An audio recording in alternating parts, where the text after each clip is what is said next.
Stephen, congratulations. That middle part of the game against Luke and then the last 3 legs against Gezi, is that the best you felt? Because those numbers are astronomical.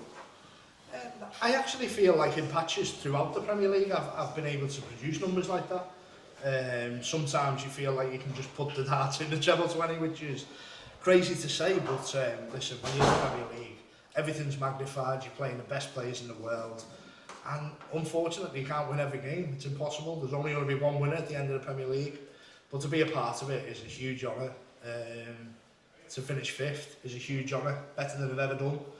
And yeah, hopefully I've got a lot more years to show what I can do, not just in the Premier League, but for the rest of my PVC career. I've put hard work in all year already.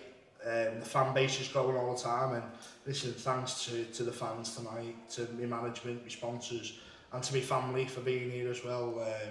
Yeah, they give me a good leaving party, and thankfully I was able to show them a good night at the end of it. Going into the night, obviously, it was mathematically you couldn't get to the O2. Does that allow you to play with freedom and see what we've just seen? A free Stephen Bunting like that is a very dangerous Stephen Bunting. Yeah, I think so. It takes a lot of pressure off when you're playing towards a goal. Sometimes you put too much pressure on yourself. But I was still playing for 5th in the league. I knew that was up for grabs, so there was still a lot of pressure on. I still knew what I needed to do.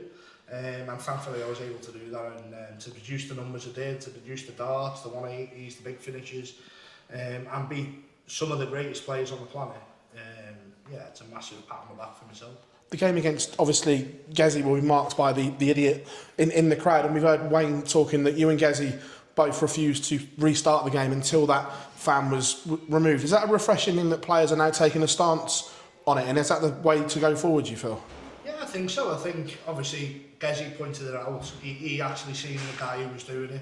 And it wasn't just against me, it was against Gezi as well. So he was just an idiot in the crowd who wanted to just disrupt the game. And yeah, I was totally with Gezi on that. Gezi said to me, don't start until we're ready. And yeah, I agree with him. I think it's a great way to point someone out like that. I know he gets a couple of minutes of fame, but yeah, there's no place for people like that in our sport.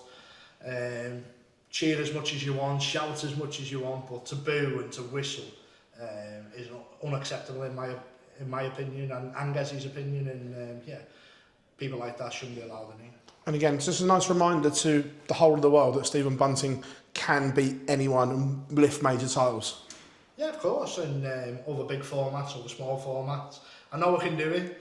It's about here, and if this is right, then yeah, I can beat anybody. And thankfully tonight was my night. I know there's still a long way to go, and there's a lot of hard work to go, but yeah, a smiling Stephen Bunting is a dangerous Stephen Bunting. Cheers, Steve.